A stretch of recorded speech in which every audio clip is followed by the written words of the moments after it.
توان دریافت از تفسیر آثار سلیمانی.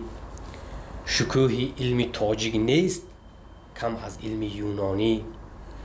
چون در محتوا و حجم آثارش بیندیشی، یقین دانی که هست از دوده رخشان سامانی.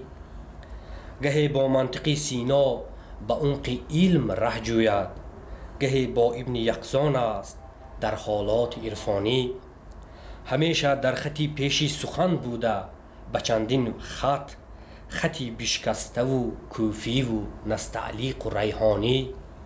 عجم را ختم دعوی شد به میدان سخن سنجی، عرب را زیب دفتر شد چو فرهنگی سلیمانی. این شعری بسیار هم خوب و خواندنی در توصیف استاد عزیز سید رحمان سلیمانی گفته شده است از طرف شاعر خلقی تاجیکستان رستم وهابزاده.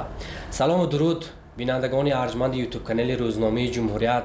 اینک باز هم یکی از برنامه‌های گنج فرهنگ است از فانوس منبر اندیشه و مهمان ما هستند یکی از شخصیت‌های بسیار برازنده، عالم پرکار، عالم سرغیرت و کوشا، داننده بسیار عالی درجه زبان عربی، فرهنگنگار، فیلسوف، دکتر علم فیلولوژیا، پروفسور دانشگاه ملی تاجیکستان، اکادمیک اکادمی زبان عربی جمهوری مصر عرب، استاد محترم سید رحمان سلیمانی.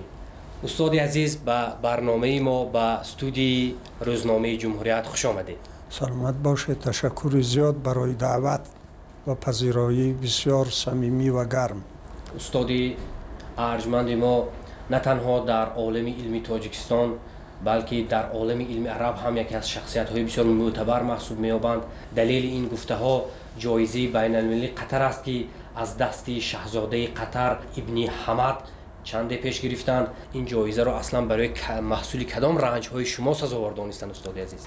تشکر بار دیگر برای پذیرایی گرم و صمیمانه. قریب 30 سال حیات خویش رو برای تعریف کردن فرهنگ عربی تاجیکی صرف کردم و بعد از سالهای خیلی طولانی در سال 2005 با دستگیری پیشوای ملت تاجیک پرزیدنت محترم جمهوری تاجیکستان محترم امام علی رحمان این کتاب روی چاپ را دید و بار اول یعنی چاپ اول این کتاب سال 2005 به چاپ رسید و بعدتر بعد 5-6 سال دیگری تکمیل کردن این فرهنگ سال 2011 از سر نو این کتاب به چاپ رسید، البته با تعداد خیلی کم ولی به چاپ رسید و امروز دسترس خواننده و محققان تاجیک است و در زمان ما که تاجیکستان اکنون صاحب استقلال و استقلالیت ملی به دست آورده است، از وظیفه های اولین درجه وطنداری ما پیش از همه ترجمه، بازگردان، ترغیب و تشویق آثار عربی زبان خلق تاجیکی با سبب‌های مشخصی تاریخی به عربی نوشته شده است، ترجمه و بازگردان کردن آنها و دسترس خواننده و محقق تاجیک گرداندن است. برای عملی ساختن چنین کار پیش از همه یک دستور علمی در ساحه علم در کار است که به نظر ما چنین دستور فرهنگی زبانی این یا آن ملت می باشد و در عین حال انا همین فرهنگ عربی تاجیکی که ما در دوام زیاده از مثلا 20 سال ما زحمت کشیدیم و به چاپ برآمد و در زمان حاضر این لغت را در شکلی وسیع‌تر به زبان‌های تاجیکی، عربی و روسی تیار کرده ایستادیم. در وقت‌های نزدیک امیدوار هستیم که از نو چاپ شود و ما توانیم به همون فرهنگ کهن بنیاد خود و به فرهنگ عربی زبان آشنا شویم. و جایزه هم برای همین فرهنگ داده شد. بله، همین زحمت ما رو در یکی از کشورهای عرب با نام قطر مشهور است. بعد پیشنهاد همین نسخه فرهنگ و بعدی تحقیق و بررسی این تحقیق از جانب شخصیت‌های علمی متخصص و اختصاصمند، این فرهنگ ما لایق جایزه کشور قطر را گردید که در بین زیاده از 44 مملکت جهان که در آنجا شرکت ورزیدند، ما یکی از جایهای اولین رو نائل گردیدیم. خوشبختانه شما یکی از مؤلفان فعال روزنامه جمهوریت هم هستید و تازه ترین آثار علمی و ترجمه‌ای خود را نخست شده در جمهوریت چاپ میکنید و چند پیش ماه انیخترش ماه آگوست سال جاری یکی از رساله های بسیار معروف ابن سینا، کتاب الحیوان که اصلا به زبان عربی تالیف شده است، شما به زبان تاجیکی ترجمه کردید. من میخواستم بفهمم که ترجمه این اثر که صرف علمی است برای شما که همچون فیلسوف، همچون فیلولوگ بیشتر سرگرم کار علمی هستید و چه مشکلی ها داشت؟ به مناسبت 3 سالگی استقلالیت ملی جمهوری تاجیکستان من در دوام قریب 7 سال 2 اثر بسیار هم نامعلوم ابن سینا که به علمهای طبیعت شناسی تعلق دارند، یکی از آنها کتاب النبات یا گیاهنامه و کتاب الحیوان یا جانورنامه می باشند، بار اول در تاریخ عرب شناسی و شرق شناسی هم جمهوری تاجیکستان و هم عرب شناسی دوران شوروی بار اول به زبانهای روسی و تاجیکی ترجمه شدند و امروز اکنون این کتاب ها دسترس محققان، خوانندگان و هواداران ابن سینا می گردند. این 2 اثر بسیار مهمی شیخ الرئیس که امروز در ضمن آثار فلسفی و علمی او یک مقام و مرتبه بسیار عالی دارند، تا امروز ترجمه نشده بودند و البته مورد تحقیق و پژوهش عالمان و خاورشناسان جهان نگردیده بودند. هرچند این اثر چنان که می‌بینیم در اروپا سال 1141 به زبان لاتینی و به زبان قشتیلی، یکی از زبان‌ها و لهجه‌های کشور اسپانیا که آن را اون وقت اندلس میگفتند، به این زبان ترجمه شد و اروپایی ها هنوز از مابین‌های عصر 12 به آثار ابن سینا و مخصوصاً به کتاب شفا و القانون فی الطب آنها آشنا گردیدند و چنان که معلوم است تا عصرهای 18 و 19 القانون در اروپای عصر میانگی و در آن زمان به حیث یک کتابی روی میزی دانشمندان و طبیبان اروپا بود و انا همین اثری بسیار مهم، اثرهای بسیار مهم. البته القانون ترجمه شد به زبان روسی، هم ترجمه شد از به زبان تاجیکی. یکی از عرب شناسان شناخته تاجیک شادروان شهاب‌الدین و سید نورالدین ترجمه کردند و این کتاب امروزها دسترس خواننده و محقق تاجیک می باشد. ولی این 2 کتاب دیگری ابن سینا، یعنی چنان که ذکر کردم کتاب النبات و کتاب الحیوان، هنوز ترجمه نگردیدند و امروز آنها ترجمه شدند و سبب ترجمه نشدن این اثرها را من بعد تحقیق و مشاهده و ملاحظه این اثر تعیین کردم و معین کردم که در ایران هم هنوز این اثر ترجمه نشده است تا جایی که من آگاه هستم و سبب این رو من بسیار فکر کردم و در آخر به همین نتیجه رسیدم که این اثر در تاریخ علم جهانی و در تاریخ فرهنگ عربی زبان تاجیک اثری یگانه است. چنین اثرها با نام کتاب الحیوان از نویسنده بسیار بزرگ عرب جاحظ و یک نویسنده دیگر حیات الحیوان نوشته شده بودند که کتاب الحیوان البته پیش از ابن سینا بود و حیات الحیوانش بعد ابن سینا، ولی این کتاب ها اثرهای صرف علمی نیستند. کتاب الحیوان جاحظ کتاب فلسفی، ادبی و تاریخی است و کتاب الحیوان دومیری که من گفتم این یک کتابی نیم ادبی، نیم تاریخی و نیم درباره حیوانات است. ولی ابن سینا اثر خود را در پایه روش‌های صرف علمی زمان خودش مثل ارسطو که یکی از اساسگذاران علم طبیعت شناسی و از جمله کتاب الحیوان می باشند پیروی نموده است.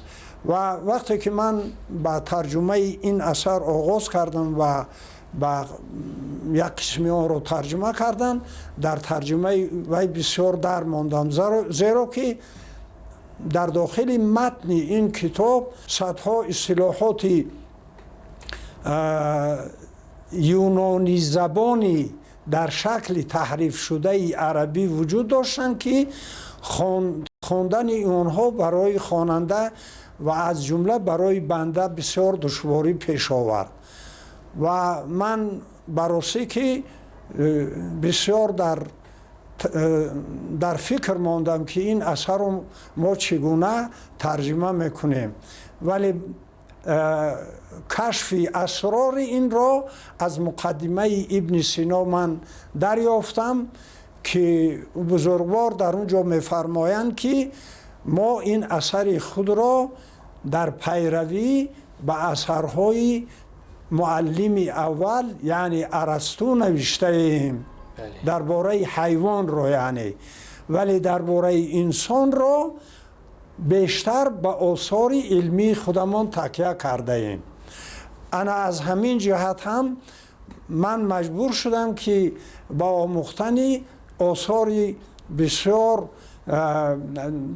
چند اثری ارسطو که با نام‌های تاریخ حیوان، قسم‌های حیوان، پیدایش حیوان بودند، در دوام 2 سال آن کتاب‌ها را خواندم، از اصطلاحات آنها با خبر شدم و آهسته آهسته اسرار همین اصطلاحات نافهمایی که در کتاب الحیوان شیخ رئیس بود آنها را پیدا کردم و در طول 7 سال هر دو کتاب را به زبانهای تاجیکی و روسی ترجمه نمودم و گمان میکنم که در علم طبیعت شناسی تاجیک این ترجمه یکی به اصطلاح سخنی نو است و این ترجمه و این اثرها و این 2 اثر شیخ رئیس اکنون منتظر تحقیقات دانشمندان ساحه هم بیتاری عالم حیوانات و هم عالم انسان و بزرگی ابن سینا و عجیبی این 2 اثر ابن سینا هم در همین است که ابن سینا عالم اطراف را از 2 جنبه، از نگاه انسان و از نگاه حیات حیوان مورد تحقیق قرار داده است و در اینجا در ساحه‌های مختلف علم طب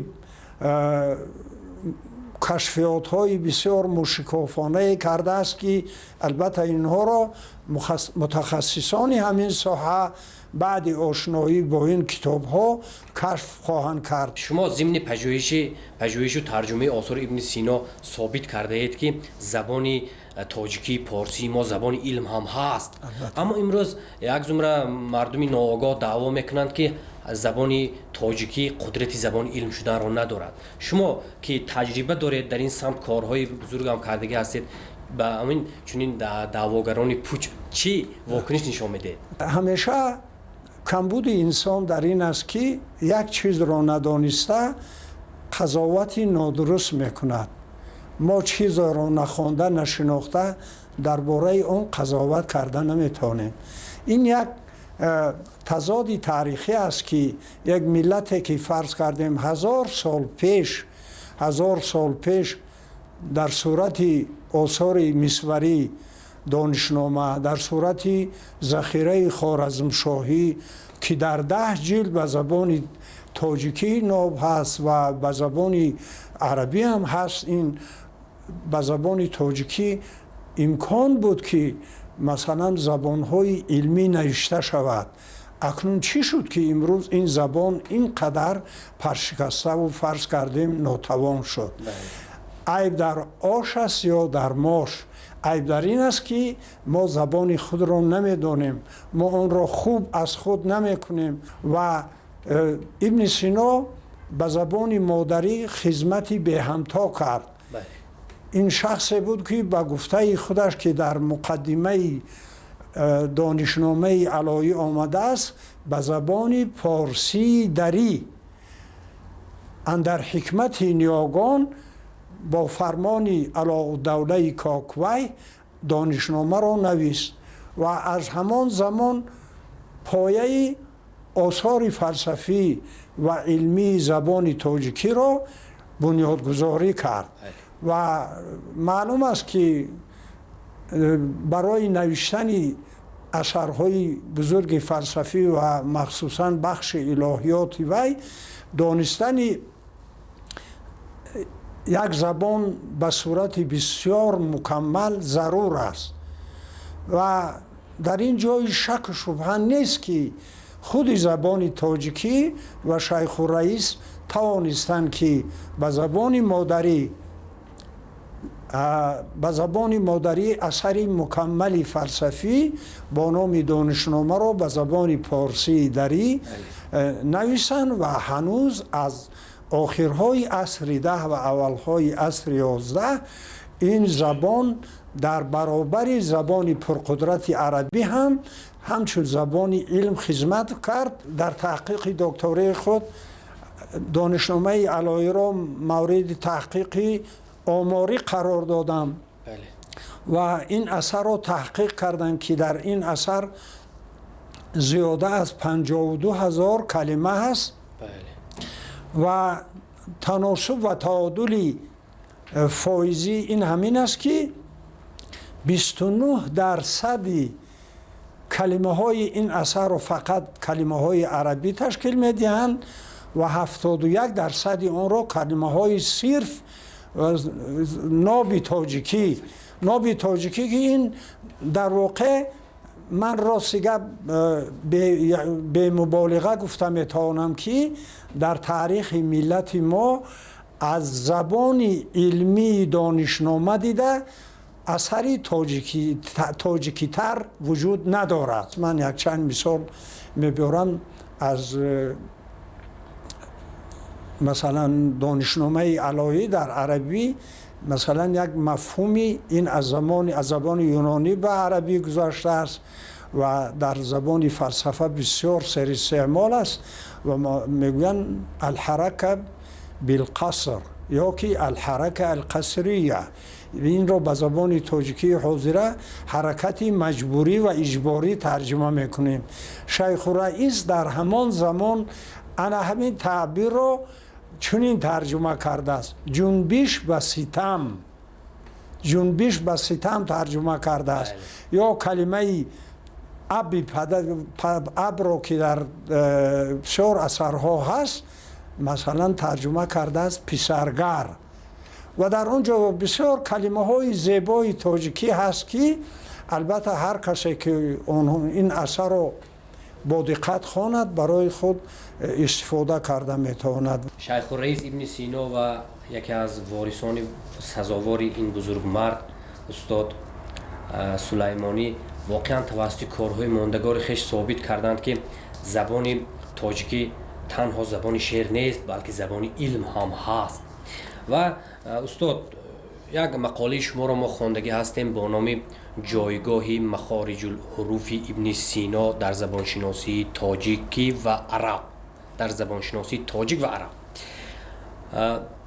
ما میخواستیم که شما تذکر دهید که واقعا هم همین اثر در آواشناسی، یعنی در همان فونیت که میگویند، در فونیتیک عربی هم اثر ارزشمند است و عالمان عرب در این مورد چی نظر دارند؟ در ضمن آثار فراوان ابن سینا انا همین اثر شما ذکر کردید با نام مخارج الحروف یا که به تاجیکی آن را میگن برآمدگاه آوازهای نطق. براستی که از آنجا که من کم و بیش در این ساحه تحقیقات گذراندم و امیدوار هستم که وقتهای نزدیک این کتاب در ترجمه و تحقیق ما به چاپ رسد. ما این رو به زبان تاجیکی ترجمه کردیم، تحقیق گذراندیم و در وقتهای نزدیک به خوانندگان دسترس خواهد گردید. راستی که با اعتراف بزرگترین عالمان زمانوی عرب و عرب شناسان غربی در تاریخ فرهنگ عربی زبان، مخارج الحروف در ساحه فنتیکای عمومی اثر یکا و یگانه است. اثر ابن سینا از اون جهت اثر یگانه است که این به جنبه اکوستیکی، آوازی و تشریحی آوازهای نطق دقت داده است. یعنی در همون زمان قدیم که مثلا دستگاه های از قبیل اسیلوگراف، دستگاه های دقیق الکترونیکی، آنها می توانند نظام آوازی انسان را دقیق یعنی تحقیق نمایند، نشان دهند. ابن سینا با فراست و دانش باطنی خود همین آوازهای نطق را از نظر علم آناتومیا و علم اکوستیکا چنان بیان کرده است که در 90% دانشمندان معاصر به همین عقیده های ابن سینا راضی هستند. چیکار باید کنیم که هر چی زودتر اون آثار قسمتی اعظمی آثار ابن سینا که به عربی اصلا تالیف یافته زود به تاجیکی ترجمه یابند و به سطح و صفت کارهایی که شده ایستاده است چگونه بها میدهید استاد؟ تشکر. بسیار سوالی مهم و بسیار سوالی هست که سوالی داغ روز است. زیرا که الف و یای ما باید ابن سینا باشد. واقعا گفتن زبان شیرین نمی شود.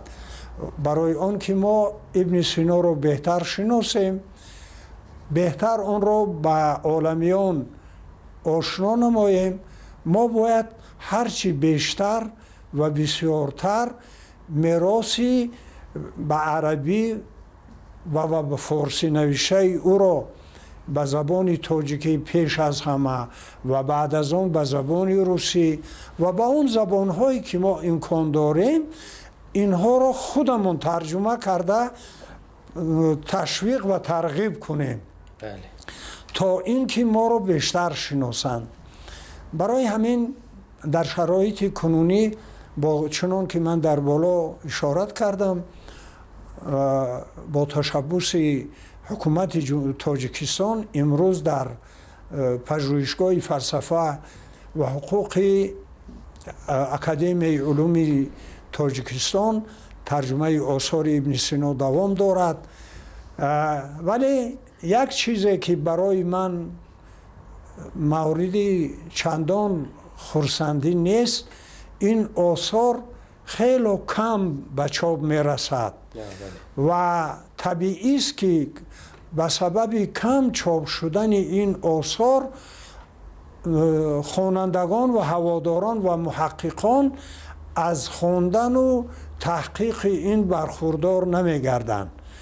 در آینده از مثلا آرزوهای اساسی ما در این است که آثار ابن سینا هرچی زیادتر و بیشتر ترجمه گردیده به تمام اطراف و اکناف تاجیکستان پیش از همه و معارف و مکتب‌های تاجیکستان تقسیم کرده شود و حتی از دانشنامه علایی در درس تاریخ و ادبیات پارچه ها و نمونه های نثری در درس ادبیات و در درس تاریخ در آنجا به بچه های ما آموزانده شود تا که آنها از یک طرف به خود ابن سینا آشنا شوند، از طرف دیگر به همان نثر علمی فلسفی که زبان تاجیکی برخوردار بود با اون آشنا گردند. یک چیز دیگری که در این باب من گفتنی هستم امروز درباره ابن سینا، شاید در عالم علم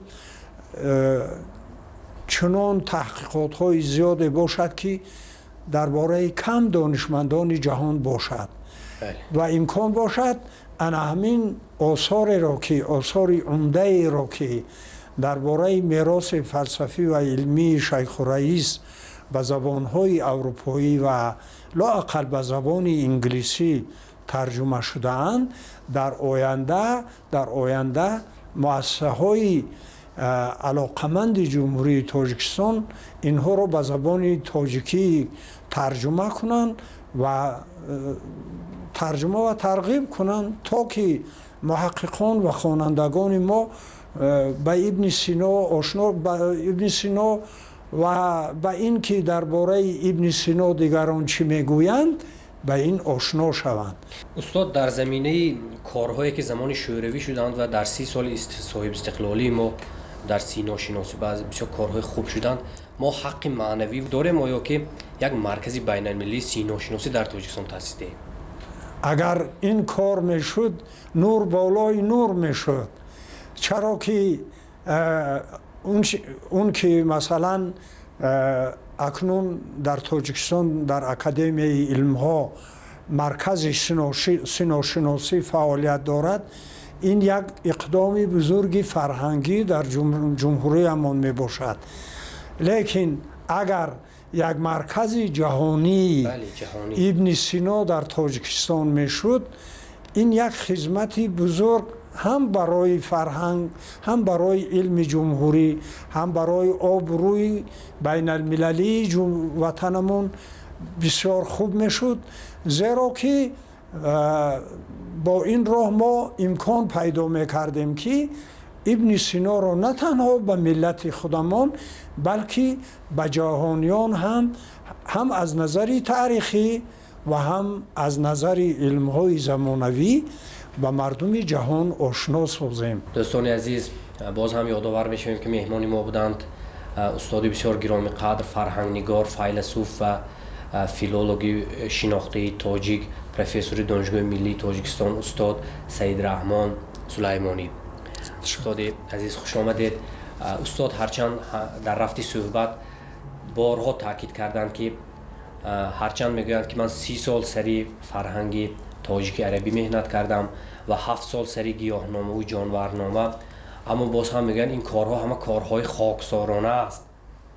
اما ما امروز با همان یک بیت معروفی پیری توس فردوسی بزرگوار میگویم که بس رنج بردی در این سالسی، عجم زنده کردی بدین پارسی. به بیننده گرامی قدری یوتیوب کانال روزنامه جمهوریت مراجعت کرده میگویم که اگر این و دیگر مسئله های مهم در رابطه به ملت ما را از زبان محققان ما شنیدن خواهید، مراجعت کنید به یوتیوب کانال روزنامه جمهوریت. با ما باشید.